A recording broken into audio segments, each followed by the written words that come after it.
ایک صحابی سمندر میں سفر کر رہے ہوں، اچانک طوفان آ جائے، کشتی راستہ بھول جائے، دن گزرتے جائیں اور سامنے ایک اجنبی جزیرہ نظر آئے۔ وہ جزیرہ خاموش ہو، پراسرار ہو، اور وہاں ایک عجیب مخلوق ملے جو انہیں ایک ایسی جگہ لے جائے جہاں ایک شخص زنجیروں میں جکڑا ہوا ہو، ایک ایسا شخص جس کی آنکھوں میں عجیب طاقت ہو، اور پھر وہ سوال کرے، مجھے بتاؤ کیا نبی آخر الزمان ظاہر ہو چکے ہیں؟ یہ کوئی عام قیدی نہیں تھا، یہ وہ ہستی تھی جس کے بارے میں رسول اللہ صلی اللہ علیہ وسلم نے فرمایا کہ قیامت سے پہلے اس کا فتنہ پوری دنیا کو ہلا دے گا۔ یہ واقعہ ایک صحابی کی آنکھوں دیکھا حال ہے، ایک جزیرہ، ایک قیدی اور ایک ایسا راز جو قیامت کے قریب ظاہر ہوگا۔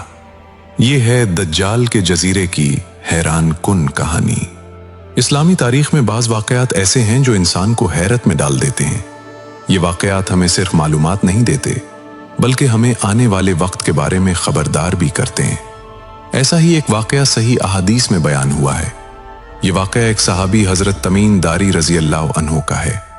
حضرت تمیم داری رضی اللہ عنہ ایک نیک اور سچے صحابی تھے۔ انہوں نے رسول اللہ صلی اللہ علیہ وسلم کے سامنے ایک ایسا واقعہ بیان کیا جو انہوں نے خود اپنی آنکھوں سے دیکھا تھا۔ یہ واقعہ ایک سمندری سفر کا ہے، ایک سفر جو ایک پر اسرار جزیرے تک پہنچا، اور اس جزیرے پر انہوں نے ایک ایسی شخصیت کو دیکھا جو قیامت سے پہلے دنیا کے سب سے بڑے فتنے کے طور پر ظاہر ہوگی۔ یہ شخصیت تھی دجال۔ یہ ایک سمندری سفر تھا۔ حضرت تمیم داری اور ان کے چند ساتھی کشتی میں سفر کر رہے تھے۔ سمندر پرسکون تھا، ہوا آہستہ آہستہ چل رہی تھی، لیکن اچانک سمندر کا رنگ بدلنے لگا، بادل گہرے ہو گئے، ہوا تیز ہو گئی، اور پھر ایک شدید طوفان اٹھا، لہریں اونچی ہونے لگیں، کشتی ادھر ادھر ڈولنے لگیں۔ صحابہ راستہ بھول گئے۔ یہ طوفان ایک دن نہیں چلا، 2 دن نہیں، بلکہ کئی دن تک چلتا رہا۔ کشتی بے قابو ہو کر سمندر میں بہتی رہی۔ آخرکار دور افق پر ایک جزیرہ نظر آیا۔ تھکے ہوئے مسافروں نے فیصلہ کیا کہ وہ اس جزیرے پر اتر کر آرام کریں گے۔ انہیں معلوم نہیں تھا کہ یہ جزیرہ ایک بہت بڑے راز کو چھپائے بیٹھا ہے۔ جب وہ جزیرے پر اترے تو فضا عجیب تھی، ہر طرف خاموشی تھی، درخت تھے لیکن کوئی انسان نظر نہیں آ رہا تھا۔ اچانک انہیں ایک عجیب مخلوق نظر آئی۔ وہ مخلوق بہت زیادہ بالوں والی تھی۔ اس کے جسم پر اتنے بال تھے کہ یہ سمجھنا مشکل تھا کہ اس کا سر کہاں ہے اور پاؤں کہاں ہے۔ صحابہ حیران رہ گئے۔ انہوں نے اس سے پوچھا، تم کون ہو؟ اس مخلوق نے جواب دیا، میں جساسہ ہوں۔ صحابہ نے پوچھا، جساسہ کیا ہے؟ اس نے کہا، تم لوگ اس عمارت کی طرف جاؤ، وہاں ایک شخص تمہارا انتظار کر رہا ہے۔ صحابہ کے دلوں میں خوف پیدا ہو گیا، لیکن تجسس بھی تھا۔ وہ آہستہ آہستہ اس عمارت کی طرف بڑھے۔ انہیں اندازہ نہیں تھا کہ وہ کس سے ملنے والے ہیں۔ جب وہ عمارت کے اندر داخل ہوئے تو ایک خوفناک منظر ان کے سامنے تھا۔ ایک بہت بڑا آدمی وہاں بیٹھا تھا۔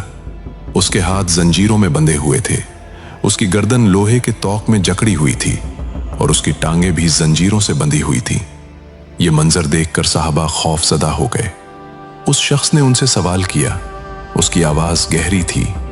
اس نے پوچھا، تم لوگ کہاں سے آئے ہو؟ انہوں نے جواب دیا، ہم عرب کے لوگ ہیں۔ پھر اس شخص نے کئی سوال پوچھے۔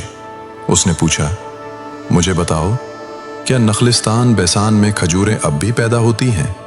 انہوں نے کہا، ہاں پیدا ہوتی ہیں۔ پھر اس نے پوچھا، مجھے بتاؤ، کیا تبریہ کی جھیل میں پانی باقی ہے؟ انہوں نے جواب دیا، ہاں ابھی پانی موجود ہے۔ پھر اس نے ایک اور سوال کیا، ایک ایسا سوال جس نے سب کو حیران کر دیا۔